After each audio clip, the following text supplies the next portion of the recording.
I just wanted to create a video about astrology through the eyes of Edgar Cayce and give a little short story and why this inspires me so much. I've been studying astrology since I was 9 years old. And with Edgar Cayce's readings, it's been the most profound explanation of astrology and how it affects us as a whole. And astrology being seen as a science or man-made, I just don't see that as possible. And I had one of the most gifted psychics that I'd ever come across tell me through a reading that astrology was man-made. Well, to me, nothing is man-made, nothing is created without the creator. Even if it's the very smallest part of just a little bit of the spark of the divine is in everyone. So everything that comes from the mind basically includes a spark of the divine. Especially a system that is so diverse and has so many different parts to it, so many different explanations and so many different teachings. But anyway, enough about that. Let me get into Edgar Cayce's readings on astrology, and I hope y'all enjoy. We are star beings temporarily sojourning terrestrially.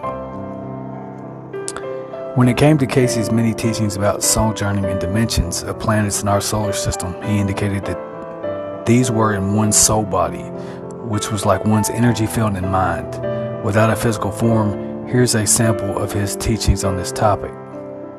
So he was basically saying in that part of the message that, it's connected, everything is one. As an entity passes on from the present time or the solar system, the sun, these forces, it passes through the various spheres, on and on through eons of time and space. Now, for those who believe in the flat earth theory, you notice in his readings he always says spheres. So spherical. So the planets are spherical. They're not flat. Just to clear that up. So eons of time and space leading first into the central force known as Arcturus. Now it's basically saying this is where our soul passes first. Near the Pleiades, eventually an entity passes into the inner forces, inner sense, and then they may again, after a period of nearly 10,000 years, enter into the earth to make manifest those forces gained. So he's basically saying we enter into the earth, which is a cause and effect planet, to manifest physically or multidimensionally, however you want to look at it, the forces gained. So all the experience that we gain from entering into those, into the Pleiades, into Arcturus, we enter into the earth to make that manifest, to create.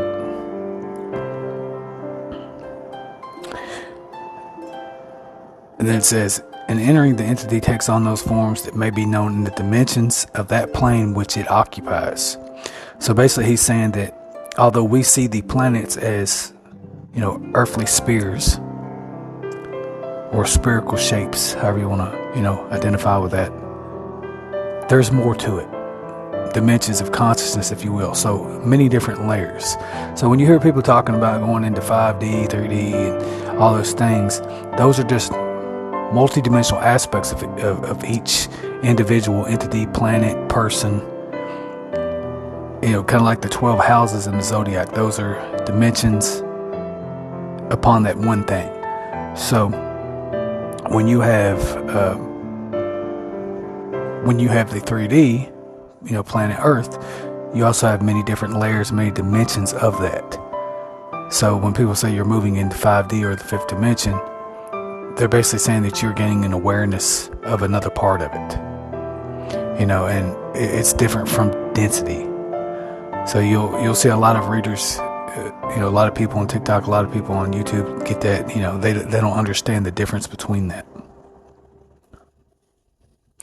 And he said dimensions of that plane which it occupies, there being not only 3 dimensions as of the earth, but there may be 7 as in Mercury, or 4 in Venus, or 5 in Jupiter. So those are different afterlives or different, dimensions of consciousness where beings exist on different levels. So although those planets physically seem inhabitable, according to what we believe and what many of us are taught, there's much more going on than meets the eye. and they affect us on more than one level.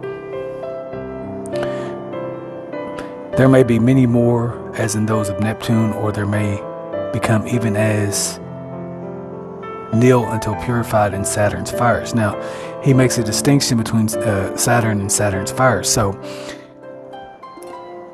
if you trace back enough information when it comes to, like, say, the tarot card, the devil, you'll see how a lot of that, and then even the name Satan, which breaks down basically to Saturn, and you notice he attributes to Saturn's fires.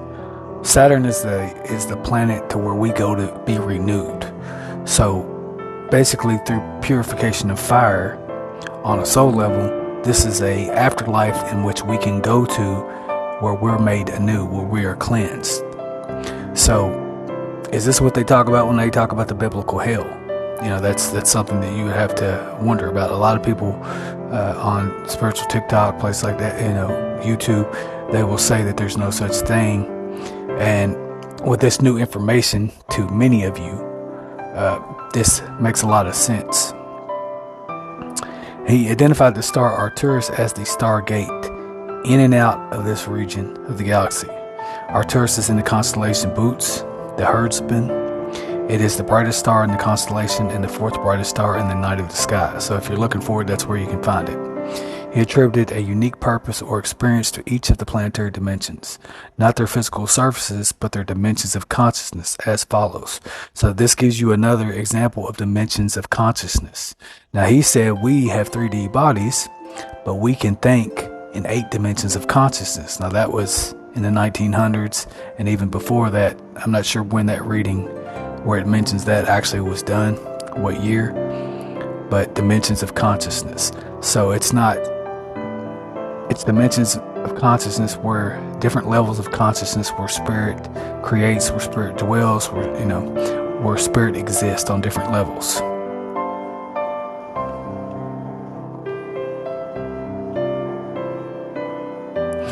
As in Mercury being the planet that rules Virgo and Gemini, pertaining to the mind. So we all know that Geminis and Virgos, they deal with the mind.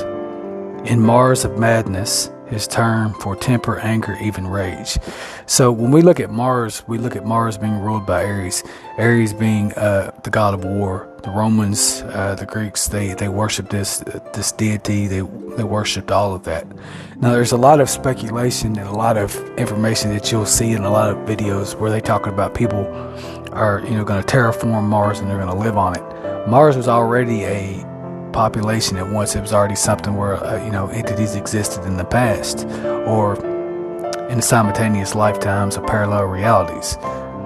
But the planet is red. It holds the energy of aggression, anger, and madness.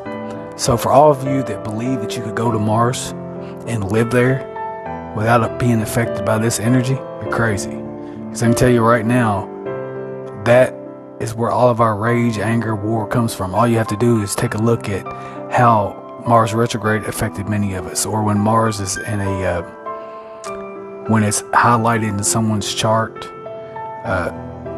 or if it's like highly aspected in someone's chart. Mars really makes an impact on people, and it also gives our passion and our sexual desires and things like that, but it could be devastating. And so if you live on that planet, or people go to that planet and live, unless they know something that I don't know at this time, it wouldn't be very good, and I can tell you that.